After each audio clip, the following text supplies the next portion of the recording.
आखिरकार वो पल आ ही गया जब मोदी जी से ये सवाल किया गया जिससे वो पिछले 9 साल से भाग रहे थे। यूएसए विजिट में वहाँ उनके मर्जी से उनको सवाल करने की इजाजत मिली और वहाँ उनसे पूछा गया कि आप क्या स्टेप ले रहे हो माइनॉरिटीज की राइट और फ्रीडम ऑफ स्पीच को प्रोटेक्ट करने के लिए। ये वही सवाल है जिसको खुद पैदा किया मोदी जी ने, उनके सहयोगी बीजेपी कार्यकर्ता ने और गोदी मीडिया ने मिलकर। और इस क्वेश्चन के जवाब में मोदी जी उत्तर देते हैं कि डेमोक्रेसी हमारे खून में है, डेमोक्रेसी हमारे डीएनए में है, डेमोक्रेसी हमारे लीवर में है, किडनी में है, सब कुछ जवाब देते हैं, लेकिन कहीं भी इस सवाल का जवाब नहीं देते हैं। मोदी जी का जवाब सुन के ऐसा लगा कि किसी ने उनसे पूछा हो कि मोदी जी बताइए जरा अच्छा डेमोक्रेसी क्या होता है। जो पूछा गया उसका 1% भी उन्होंने जवाब नहीं दिया, क्योंकि इसका जवाब उनके पास है ही नहीं।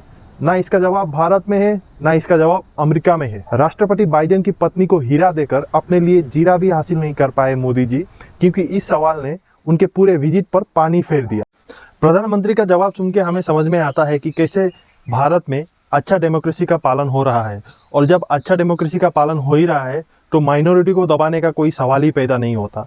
तो इस सवाल का जवाब उन्होंने ऐसा दिया कि सवाल का जवाब ना देते हुए ही सवाल को गलत ठहरा दिया।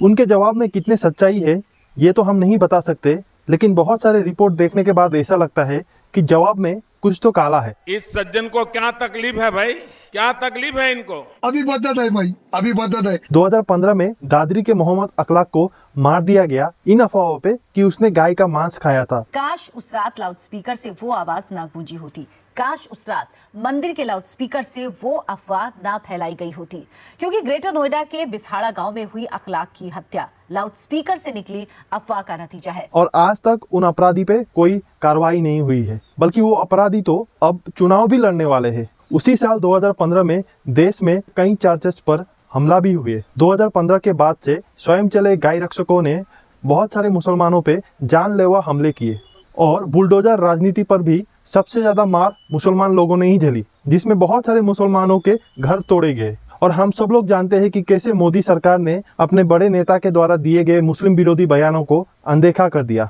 इसलिए लव जिहाद करने वालों को लव जिहाद जैसा उत्तर दो।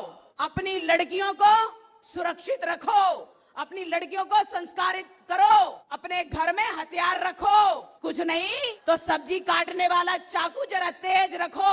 जब हमारा सब्जी अच्छे से कटेगी तो निश्चित रूप से दुश्मनों के मुंह भी और सिर भी अच्छे से कटेंगे। हिंदू का है हिंदुस्तान, मुल्लो जाओ पाकिस्तान। हर घर भगवा छाएगा, राम राज अब आएगा। इस्लामी मुल्क बनाए, हिंदू राष्ट्र ना बना देश सब हिंदू धोखा खाए। और कई बार तो खुद मोदी जी ने ही मुस्लिम विरोधी बयान दिए हैं। भाइयों बहनों, ये जो आग लगा रहे हैं टीवी पे, उनके जो दृश्य आ रहे हैं, ये आग लगाने वाले कौन है वो उनके कपड़ों से ही पता चल जाता है। आप कोई भी डेट का किसी भी अखबार उठा के पढ़ोगे तो आपको माइनॉरिटी की इक्वलिटी और फ्रीडम ऑफ स्पीच तो बिल्कुल भी कहीं भी दिखाई नहीं देगी। और सबसे बड़ा सच तो यह है कि शबीना सिद्दीकी, जो कि व्हाइट हाउस की रिपोर्टर है, जिसने मोदी जी से ये सवाल किया, आज उसको इंटरनेट में ट्रोल का सामना करना पड़ रहा है, उसको इंटरनेट में गालियां मिल रही है। इससे आपको फ्रीडम ऑफ स्पीच की सच्चाई तो पता चल ही जाएगी।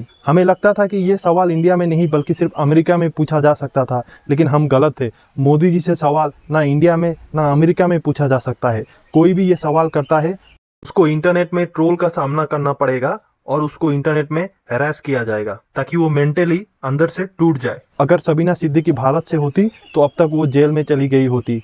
आपको क्या लगता है? कमेंट में जरूर बताइए।